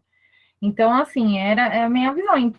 Outras coisas que o pessoal acabou já falando aí, que eu tinha anotado aqui também, era isso, mas é bem perturbador. Eu acho que eu vou assistir mais umas 2 ou 3 vezes Eu tenho uma tendência a ir com você nesse aspecto aí. Eu também acho que ela tem um conceito de manipulação muito além do aceitável. Ela Enfim, tem sim. Valeu, Ju. Obrigado. Obrigada. Tchau, tchau. João? Boa noite, professor. Boa noite. Tudo bem? Pessoal aí, eu sou novo aqui, eu sou da turma 22. Seja muito bem-vindo. Obrigado, professor. Bom, eu acho que todo mundo aí concorda, né, que o marido, né, Ele foi o grande vilão da história mesmo. Para mim, foi ele. Tirar dinheiro dos outros não é fácil, não. Deixa todo mundo louco. Então, mas acontece o seguinte, logo no começo também, no jogo de palavras, o médico pergunta sobre o pai, né, e a mãe. Ela fala, eu só tenho pai e não tenho mãe. Né? Aí já falta a mãe também, né, no caso. Uma falta da mãe. E depois ele pergunta também sobre o marido, né? O que ele fazia, qual era o trabalho dele. E ela falou, não, ele não faz nada, ele vive do meu dinheiro. E ele é burro, né? Ele é burro, ele não sabe nada. Então, isso me remeteu lá no final do filme também, quando ela faz aquela cara de, né, aquela expressão de surpresa, né? Eu acho que ela pensa mais ou menos assim, poxa, o marido não é burro. O meu marido não é burro, o meu marido, o cara foi crânio, ele aprontou para mim, né, junto com os outros médicos, agora apareceu o cara aqui, né, e me deu, né, todo esse problema. Opa, desculpa, fecha a porta. Estão em aula lá também. Então, e é uma coisa assim, isso foi uma surpresa, né? E gozado, outra coisa que me chamou a minha atenção foi que quando ela ficou no portão e vendo lá fora, né, o mundo lá fora e o mundo lá dentro, ela falou, poxa, onde é melhor para mim? Aqui dentro eu recebo amor. Eu fui bem recebida aqui dentro, fui bem quista. E lá fora... Amor e atenção, né? E lá fora é um mundo cão. O marido quis me matar. E ela vivia, né, como era uma detetive, eu acho que ela viu tanta coisa na vida, tanta coisa errada também, porque policiais, detetives, né, eles veem tanta coisa feia na vida, tanta coisa ruim, né, aí fora, que isso choca também, chega a chocar a cabeça, né? Talvez isso tenha feito com que houvesse algum distúrbio para ela também. E isso ter gerado alguma coisa nela, mas não muito forte. Mas eu creio que... Eu torci o tempo todo para ela no filme, vou dizer a verdade. Mas esse simbolismo que você trouxe do portão é interessante dentro do contexto aí, viu? Da gente... Ela teve a oportunidade de ir embora. Sim, né? sim. É legal. Mas ela ela tinha ficou... pensado dessa forma, não. Aquela coisa da mãe, que ela repassou, parece que refletiu aquela coisa que ela não teve a mãe, e ela quis ser a mãe ali também. E outra, ela teve amizade. Quando ela grita lá, vocês me ajudam, todos ajudaram. Bom ponto. Então, Gostei. ela recebeu uma força ali, né? Uma força diferente, coisa que ela não recebia lá fora, no mundo lá fora. Mais um elemento para a gente colocar no meio desse trançado todo aí. Obrigado, João. E é isso aí, professor. Boa noite. Boa Seja noite. bem-vindo. Sandra? Sandra Aparecida, tem mais uma Sandra depois. Sandra Aparecida. Boa noite, professor. Boa noite. Boa noite a todos. Bom, Sandro, eu inicio minha fala. Eu até morro um pouco de rir, porque a gente, né, fantasia tantas coisas, né? Cheguei do trabalho e dei uma olhada assisti o filme, né? Mas não deu para assistir tudo. Então, de início, eu já achei ela calculista, né? Nem terminei de assistir o filme. E além de achar ela calculista, no meu modo de pensar, psicopata. Por que psicopata? O psicopata, ele é muito manipulador, né? Além de ser manipulador, ele consegue manipular, né, a pessoa com facilidade. O que me chamou mais atenção para ela ser uma psicopata, por mais que ela tenha uma paranoia, é que ela estudou bem o caso, né? Ao entrar na sala dela, no quarto dela, tem lá tudo desenhado, foto, recortes de jornal, né? E ela queria desvendar o fato, para ela desvendar o que aconteceu naquele sanatório, ela teria que adentrar dentro dele. E ela via coisas ela imaginava coisas que não existiam. Quando ela estava sentada e o marido dela tinha acabado de jogar, e ele estava conversando com duas moças ali, ela insinuou na sua mente que ele poderia estar traindo ela, né? Porque ele estava conversando com as duas moças que ele estava traindo ela. Imagino eu que ele viu que ela tinha talvez um problema, um distúrbio psíquico. Aí ele com certeza viu que lá na frente ele ia ter alguns problemas com ela. Ela passa para mim uma pessoa frustrada, deprimida, né? E eu acho também que ela não era detetive. Por quê? A pessoa, ela estava com um livro de síndromes e tipos de paranoia.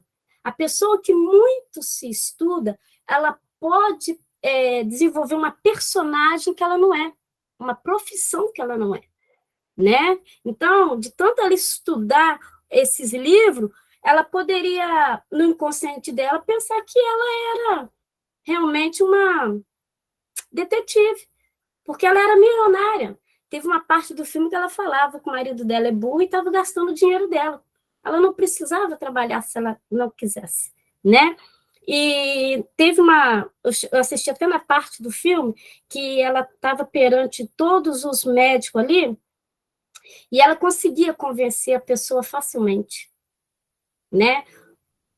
Muito facilmente, né? Então, ela age com frieza, com manipulação, como a Juliana falou, tem um narcisismo puro ali, e como detetive, ela tinha alguma, entre aspas, né, regalia que dentro de um sanatório mesmo, você não pode ter nada de seus pertences. Eles deixaram ela escolher um livro. É como se a moça tivesse com um acordo com ela indiretamente, né? Do meu ponto de vista. Ah, não, mas, né? Enfim, assim, o que mais me chamou a atenção é que a gente, como futuro psicanalista, a gente tem que ter um mecanismo de defesa que é o isolamento, porque teve algum momento ali que o médico não conseguiu separar os pensamentos dele das emoções. Ele esbarra bastante nessa questão ética. Na verdade, a maior parte dos médicos ali esbarram numa questão ética. E, assim, tem várias coisas na sua fala que eu concordo, mas a gente tem que deixar claro o que você falou a respeito da psicopatia, de ser um psicopata. Existem alguns traços na psicopatia que a Alice não demonstrava. Um perfil antissocial extremo, assim. Ela era uma pessoa bastante social, extremamente social, e um dos traços do psicopata também é que ele não tem uma real conexão com ninguém, e ela conseguia construir bastante conexões reais. Então, eu acredito muito mais no narcisismo exacerbado dela, na relação com uma patologia mais intensa relacionada a uma paranoia, a uma esquizofrenia, do que essencialmente ter algum traço de psicopatia ali dentro do processo. Mas o restante eu concordo 100% contigo, tem muita coisa ali. Beleza, obrigada. Eu que agradeço. Adriana já falou? Não, então vamos, Adriana. Olá, vou tentar ser bem breve. Sandro, eu tive um pouco de dificuldade em fazer uma análise desse filme, porque eu achei, assim, muita ficção, muito fora totalmente. Ele não é assim, por exemplo, igual o filme O Bicho de Sete Cabeças, que a gente consegue analisar ali a atitude do pai com o filho, né? Ele dentro do sanatório ali, realmente aquilo uma verdade, né? Então, eu, assim, como futura psicanalista, achei muita ficção, até porque nós, lá da T20, como a Josi comentou, a gente discutiu esse filme já entre nós, no nosso grupo, e eu cheguei a falar isso, e eu fui questionada por alguns colegas, né, falou, imagina, tem muito de psicanálise nesse filme e tal. Sim, tem, mas você concorda que a gente não vai chegar a nenhuma conclusão? Eu tenho certeza que tem vários colegas aí da T20 que estão participando hoje para realmente ver, Sandro, o que você ia falar. A gente até chegou a comentar entre nós, nossa, o que será que o Sandro vai falar do filme, para a gente ter uma certeza, mas não vai ter certeza de nada. A gente vai finalizar aqui, né, e ficou tudo na mesma, tanto do que a gente estudou aquele dia lá entre nós, como que estamos estudando hoje. concordo com o colega, o Henrique, que comentou do sanatório, né, das coisas que acontecem. Eu também tive essa visão no filme, né, essas coisas do maltrato com a pessoa e tal, aquela hora que ela leva o choque, eu também tive essas percepções. Mas, assim, dizer realmente o que ela é ou o que ela deixa de ser, o filme é muita ficção.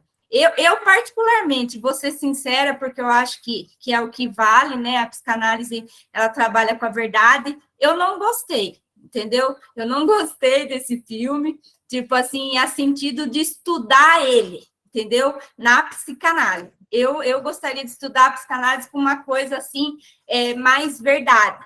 Tipo, igual o bicho de 7 cabeças, que é uma coisa que a gente consegue separar atitudes do pai e consegue linkar com tudo que a gente está estudando, né? Por exemplo, complexo de Édipo, né?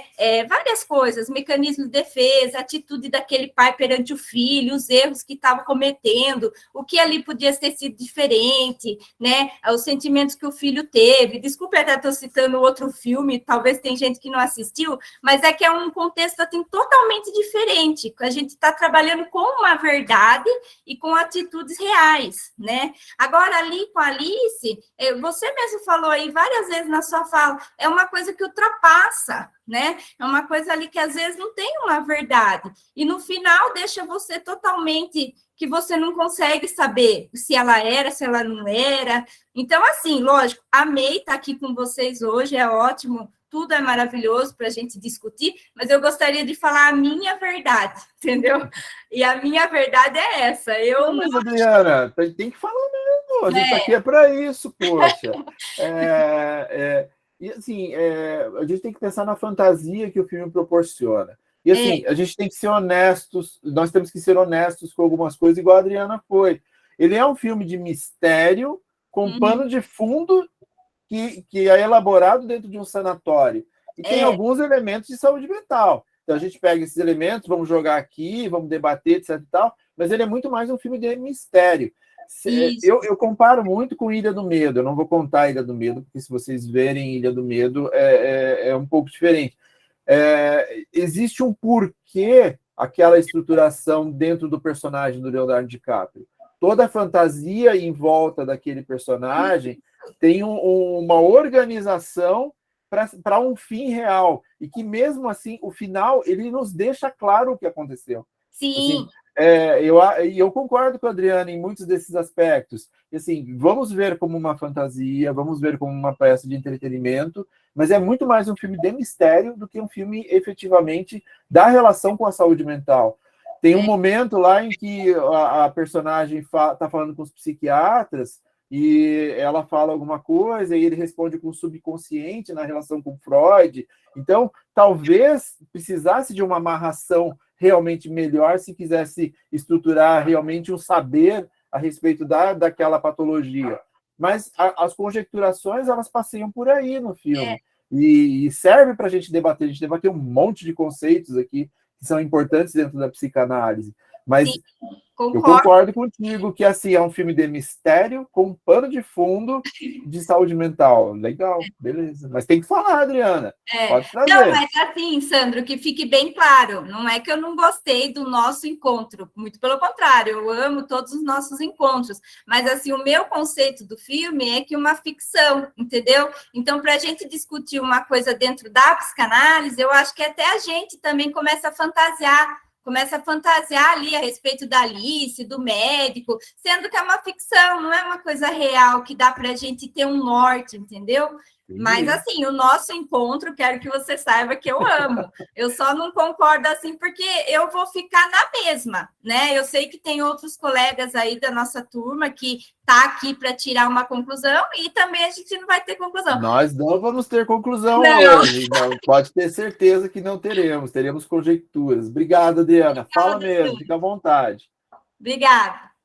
Gente, eu vou correr aqui que a gente tem que terminar. Ângelo, vamos rápido aí. Oi, Sandro. Oi, pessoal. Boa noite a todos. Boa noite. Eu tenho algumas percepções um pouco céticas em relação ao contexto do filme, e por alguns motivos. Vou ser bem rápido. Primeiro, a gente reuniu, né, realmente a nossa turma P12 no começo de janeiro, dia 11, para fazer uns apontamentos e analisar as nossas percepções sobre o filme. E acabou que aconteceu igual hoje mesmo aqui no nosso encontro, né? Cada um teve a sua percepção e o filme dá essa abertura. Agora, o que acontece é que algumas pessoas pegam o livro, porque ele vem de um livro, ele é extraído de um livro, a história, e querem dar detalhes que o livro dá e que o filme não dá. Então, não, nós temos que analisar o filme. Qual que é o propósito? Ao meu ver, os diretores quiseram mostrar principalmente a questão da saúde mental. Os sanatórios, que o contexto é muito crítico, é muito complicado, é triste demais você olhar para dentro do sanatório. E tanto que você vê que havia uma área humanizada e havia uma área no final lá, quando ela é dopada, leva os eletrochoques, e ela é dopada de insulina para delirar, ela é levada para uma área oculta lá do sanatório, cheio, com pessoas enjauladas, todas cagadas, todas fétidas. Esse ambiente que ela é levada.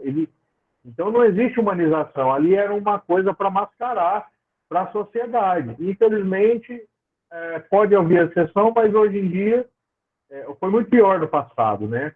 A época remete a isso. Mas o que eu quero dizer?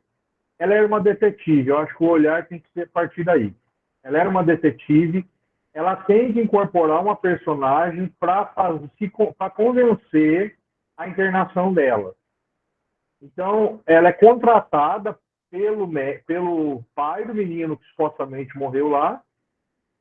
Só que no final, o complô entre o diretor, o esposo e o pai do menino, na verdade, o pai do menino era um médico, e eles fizeram um plano para que ela pudesse ser internada como uma detetive, mas lá eles tentam confundir a mente dela.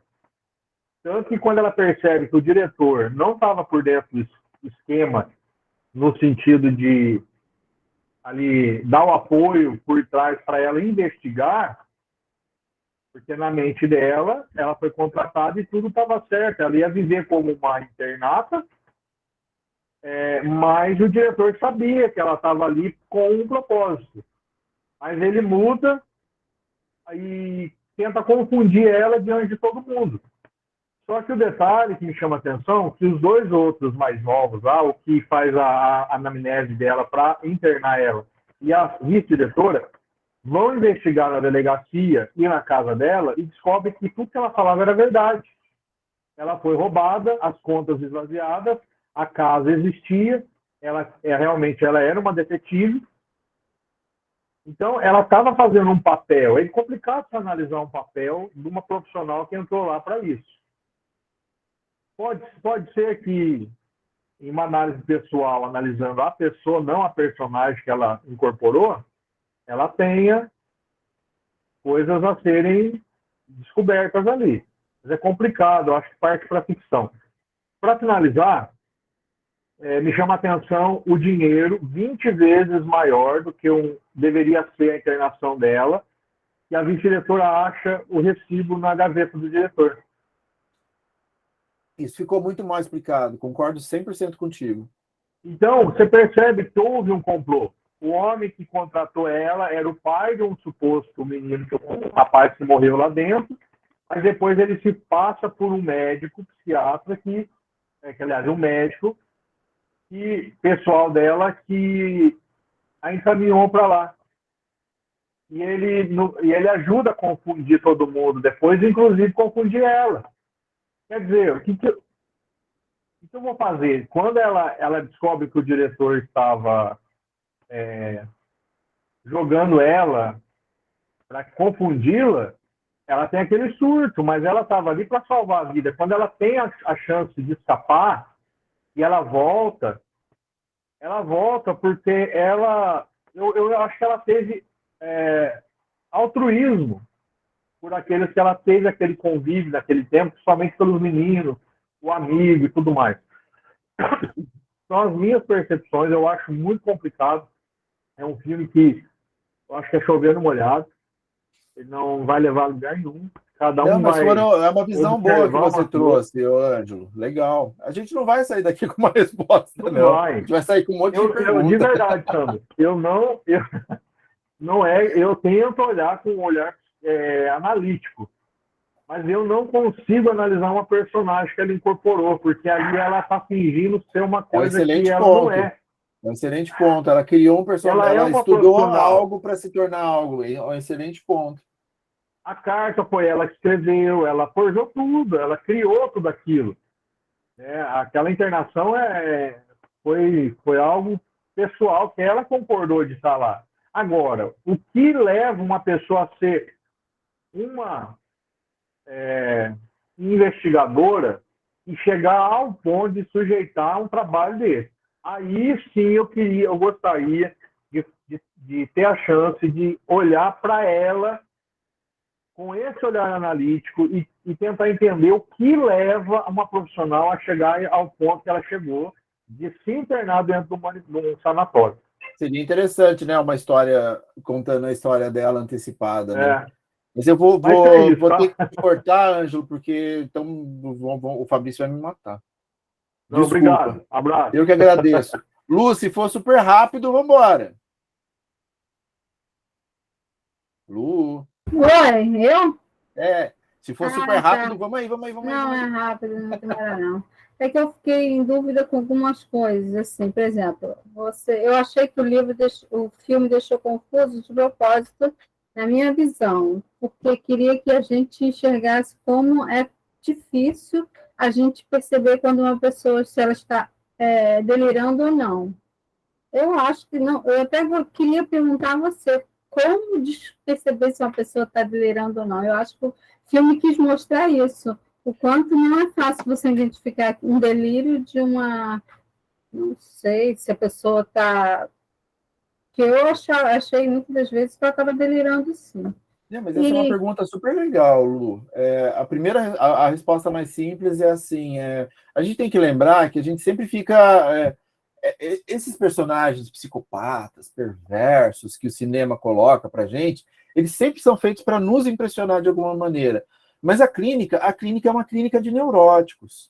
A gente vai trabalhar muito mais com neuróticos do que qualquer estrutura perversa, qualquer estrutura psicótica. E ambas, perversas e psicóticas, vão passar por um psiquiatra também. É um trabalho em conjunto dos profissionais. Mas, assim, tem sofrimento e angústia suficiente dentro da clínica com neurótico. E, assim, olhando para como essas pessoas trazem algumas coisas que podem nos confundir dentro do setting, o setting analítico é fundamental para isso. E você, na sua constituição como psicanalista, como profissional, você vai, através da prática, você vai identificar o que é fantasia, o que é uma fantasia direcionada para o próprio analisando e o que é uma fantasia direcionada para o psicanalista. Porque ele vai tentar ludibriar a gente, não precisa ser um perverso, um psicótico, nem nada. Lidar com o próprio sofrimento nos traz muitos mecanismos de defesa que vão tentar nos tirar daquele lugar o tempo todo, fisicamente e subjetivamente. Estar no setting analítico é muito doloroso para muitas pessoas. Então, vai haver algum tipo de manipulação em algum ponto, seja através de um não, seja através de um não dito, seja através de uma mentira, seja através de uma fantasia que não nos cabe dentro do setting. Faz parte desse processo. Não sei se eu te respondi. Uhum. Você quer me falar mais alguma coisa? Eu acho que eu te interrompi. Não, é isso. Obrigada. Neuróticos, vamos acolhê-los. Cristina, rapidinho.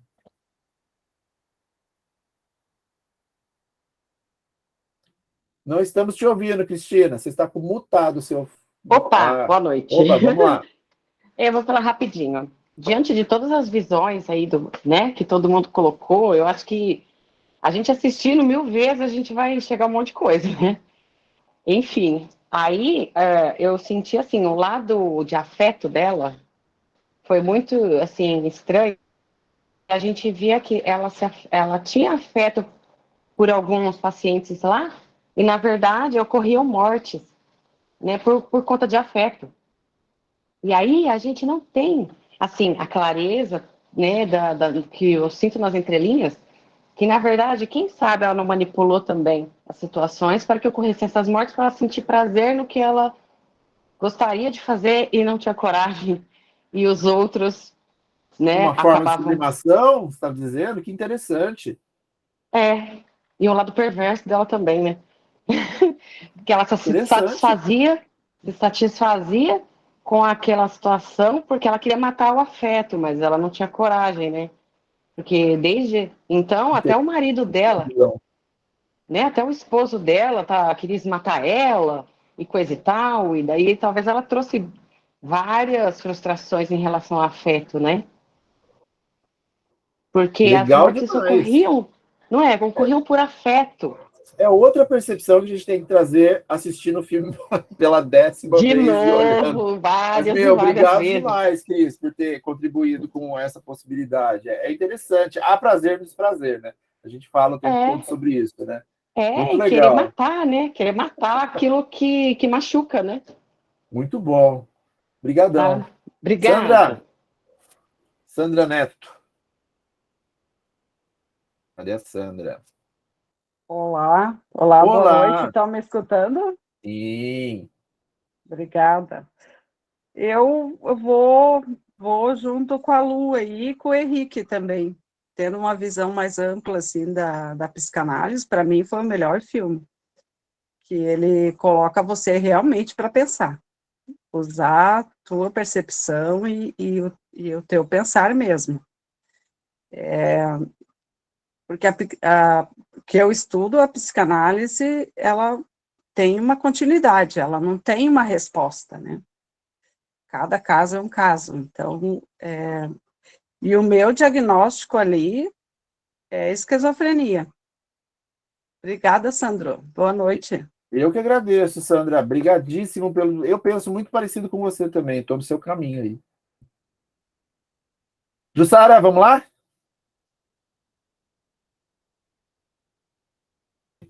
Opa, agora, boa noite, gente. Eu não ia falar, mas eu tenho uma coisinha que eu anotei. Foi muito legal ouvir tudo isso de vocês. Realmente, o filme, eu acredito que muitas, na tentativa de levar o telespectador a conduzir nessas idas e vindas, muitas coisas ficaram sem uma explicação devida, né? Mas alguns pontos, e eu teria que ver, não 10 vezes, acho mais 20 vezes, porque depois de tudo que foi falado, eu fiquei com muita vontade de rever várias vezes. Mas eu tinha anotado algo que eu considerei importante falar aqui bem rapidinho. Alguns dos psiquiatras, que eu não sei qual foi, porque foi lá pelo meio do filme, eu anotei e não anotei, só anotei a fala porque me chamou a atenção, ele disse assim, mas antes de eu ler a falinha dele, eu quero dizer que eu acho, eu voto, na verdade, na questão de que ela tem, assim, uma paranoia, né? Eu acredito que sim, e até porque, por uma investigação, não seria justificado fazer tantas, tudo bem que é filme, mas foram muitas aberrações, né? Não justificaria uma investigação apenas. Mas teve uma fala que me levou a realmente ficar pensando. Essa fala foi assim: todos buscamos alguma coisa, a loucura é o caminho mais fácil para conseguir. Isso me remeteu a todos buscamos algumas coisas, aquilo que ficou recalcado nas nossas fases do nosso desenvolvimento psicossexual, né? E aí, o que seria, de que forma ela encontrou para colocar isso para fora e para realmente encontrar aquilo que ela buscava? Ela encontrou na loucura. Então, isso para mim foi quase que uma resposta, né, para aquilo que eu achava, que eu estava achando quase até ali na metade do filme, que depois começou aquele é culpada, não é culpada, é doente, não é doente, é paranoica, não é paranoica, é vítima ou né? Mas essa fala me fez pensar, realmente foi assim, uma dica, digamos assim, dada no filme. Mas eu vou ter que ver de novo, várias vezes. Não, mas é uma dica que a gente vai levar quando assistir a próxima vez também. Acho importante isso que você trouxe. Assim, pensar no surto, pensar em como o alívio da dor nos quebra em alguns aspectos, como deixa a nossa psique fragmentada. Eu acho legal o que você trouxe. Acho que é uma possibilidade de ver dessa maneira, sim. A gente precisava de histórias pregressas, assim, a gente precisava de um prequel, uma versão zero das histórias dessas pessoas, mas é uma visão, né? E obrigado, Jussara, por compartilhar. Ronaldo, vamos lá? Vamos lá, professor. Boa noite a todos. Eu vou resumir tudo o que eu ia dizer em uma frase. Para mim, ela é uma paranoica que casou com um golpista. Beleza? Obrigado, gente. Boa noite. Estou contigo. André já falou? Não, falta André e a Malu, daí a gente para. Boa noite, pessoal. Boa Ai, noite. tá com a câmera aqui, mas eu vou falar rapidinho mesmo assim. Para mim, ela é uma vítima. Eu assisti o filme e eu acredito que ela tem algum problema, mas ela foi uma vítima do marido. O marido quis se livrar dela, jogou ela lá para dentro, tá?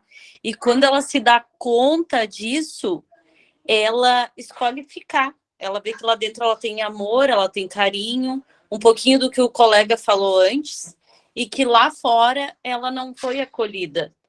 Então, para mim, eu não sei, eu assisti o filme já faz um tempo, acho que foi logo que lançaram na Netflix, tá? E agora eu quero assistir de novo, até para ver tudo isso que os colegas colocaram, porque eu não visualizei essa pessoa má, ruim, até psicopata, não visualizei isso nela, tá?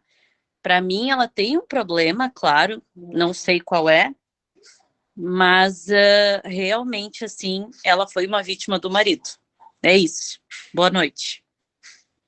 A gente não pode excluir essa possibilidade. Pode ter acontecido sim dessa maneira. Obrigado, André. Malu, vamos lá para a gente fechar? Oi, tá me ouvindo? Oi, sim. Então, eu acho o seguinte, até metade do filme, mais ou menos, eu estava achando que ela era realmente a detetive, investigadora, e que ela estava sendo sacrificada ali. Aí depois que começa a mostrar uma série de coisas, no final, quando entra o médico e questiona, você de novo, o que você aprontou dessa vez, né? E ela olha com aquele espanto, para mim, ela seria realmente a perversa da história. E aí, lembrando das cenas anteriores, me veio à cabeça a cena da morte, da suposta morte, né, do marido, quando ela envenena o cara, e ele começa a passar mal, e ela vai para a sala, e ela fica dançando, bebendo, e aquela dança dela, aquela maneira que ela está se comportando, se conduzindo, e eu senti aquilo como uma comemoração. Ela dançava e com o copo na mão, meio que brindava, comemorava, porque ela achava que realmente ele iria morrer, né? Então, para mim, realmente, ela é a má da história, perversa, doente, e ficou claro para mim na última cena, quando ela se espanta com o... Fui pega. Quando o senhor chega. Pô, legal, uma visão assim. Então, mas não tem jeito, a gente vai sair daqui hoje sem sem saber. Não dá para pensar, né? Cada um vai ter que sair daqui hoje, pensar em tudo que foi colocado, tirar suas próprias conclusões, assistir o filme novamente. Mas, gente, o Luz, Câmara e Psicanálise é para isso, é para a gente conversar, é para a gente experimentar, para a gente divagar, para a gente trocar, principalmente. Em breve a gente tem outro. E obrigado demais, continuem votando. Se tiver indicação de filme, mandem. A gente está aqui para trazer conhecimento e principalmente para trocar, porque a formação não é singular, a formação é em coletivo. Precisar de mim, eu estou à disposição. Se precisarem da IPC, contem conosco. Obrigado demais por estarem aqui numa segundona, tá? Obrigada. Nos vemos aí na jornada. Contem sempre conosco. Até. Obrigada, pessoal. Boa noite. Boa noite. Tchau, Boa tchau. noite, obrigada. Boa noite a todos. Obrigada, Sandro. Parabéns. Boa noite. Tamo junto. Boa noite, pessoal. Obrigada, Sandro. Boa noite.